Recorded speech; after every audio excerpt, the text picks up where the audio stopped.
So tell me, how are you more efficient? Are you doing your job well when you are under pressure? Or would you find it more useful when you're not pressured at all?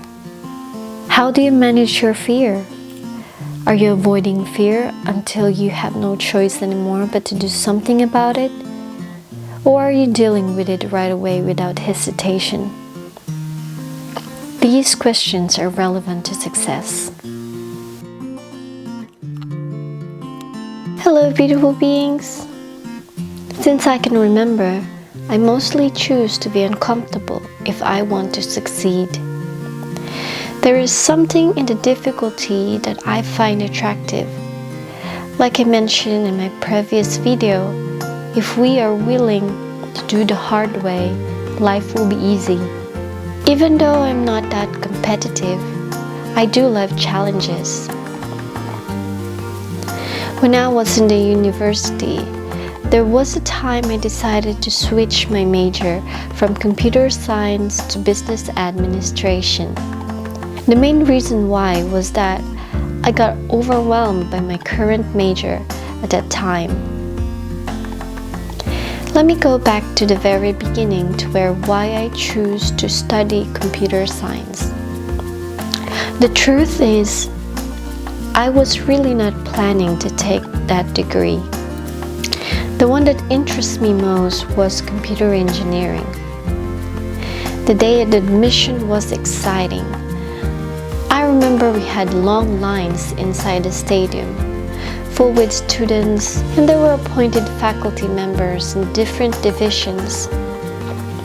If I can recall it well, there were a total of 5 divisions. I was lining up in Division 4, where engineering and computer-related degrees are found.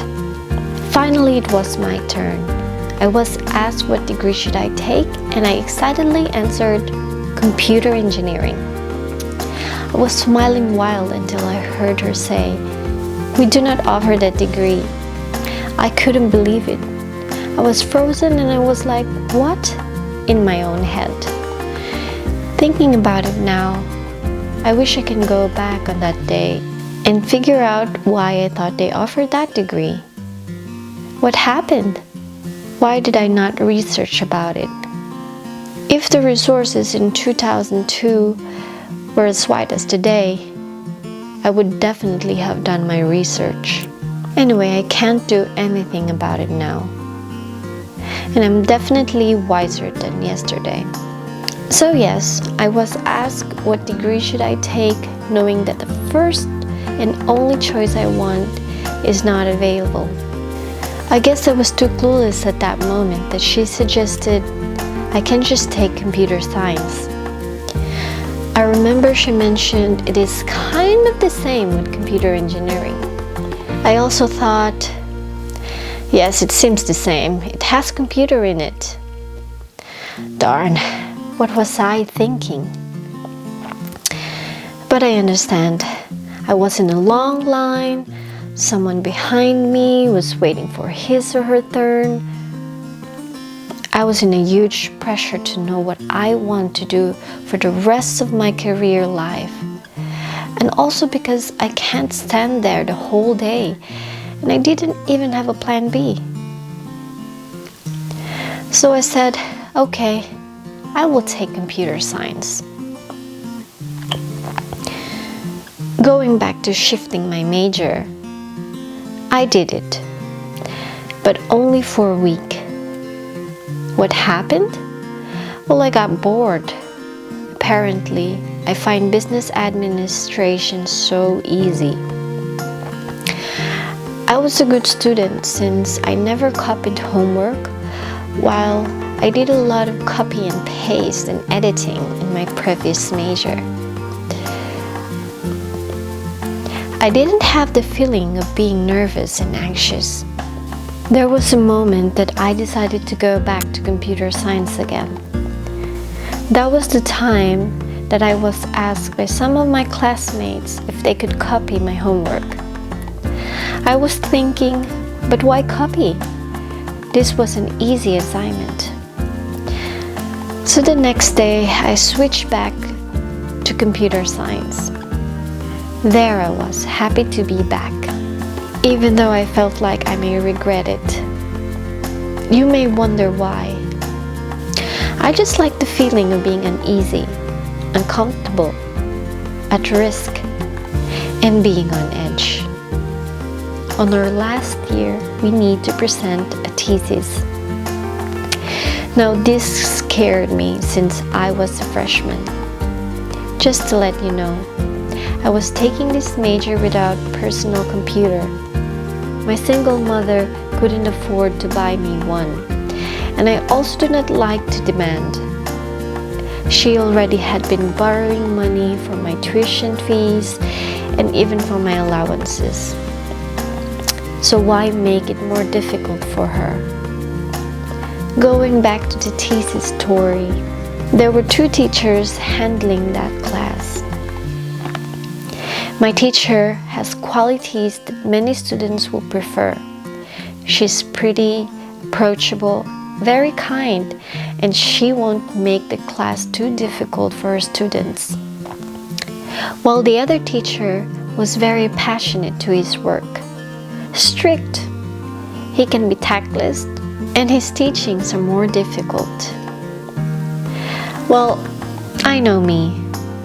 If I am being supervised by a non-strict supervisor, I will just be relaxed and won't take my role seriously.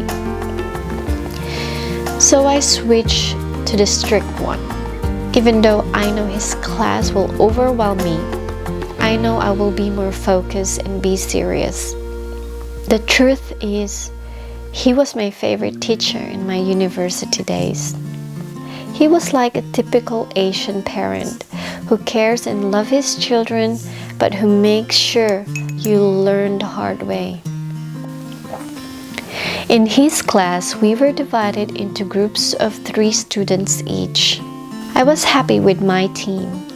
We rented a place for us to do the work.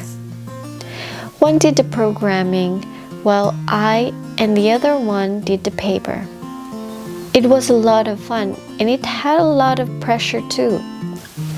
I remember we would visit our teacher at his house in the evening, so he could check our work, and most of our paper ended up with corrections and huge X's by his red pen. There were many corrections and deletions that I cannot remember how many times we did the revision. That year was nerve-wracking, and we thought we won't be able to graduate. Basically, our graduation was scheduled the next day in the afternoon, and the day before, we were still working on our paper and printed it out. We submitted it early in the morning the next day. It was our last chance. He accepted it, and we finally joined the graduation ceremony that afternoon, which, by the way, felt it was like another practice of the ceremony.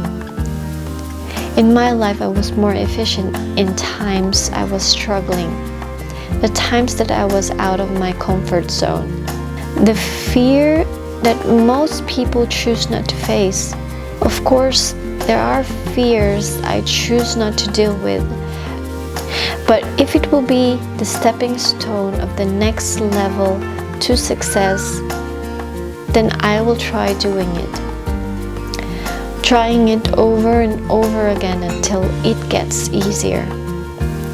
The good thing about doing what's hard and having more responsibilities is that once you completed a task, the feeling you get is just incredible. You feel good about yourself and you'll build up your confidence. That is also why many of us procrastinate a lot these days. We are asked to stay home by our government. Home is our comfort zone. Home is where we are safe and have no pressure. Having so much of that drains us too, since we are in nature problem solvers. We want to have some kind of accomplishments, to feel worthy somehow. If you want to feel good and be happy during this lockdown, all you need to do is assign yourself a responsibility or two a day. This is not just about you doing house chores, but convincing yourself that the task you're doing is your responsibility and no one can do it better than you do. Sometimes we need to trick our brain. It really works. Though we don't need to do that all the time. Make a project that is attainable and difficult to complete at the same time. Anything that makes you worthy and your life more meaningful. Thank you so much for listening, everyone. I hope this video was enlightening. If you find my content positive, then go ahead, give it a thumbs up, do subscribe, and you can always leave a comment. Have a wonderful day, and until next time.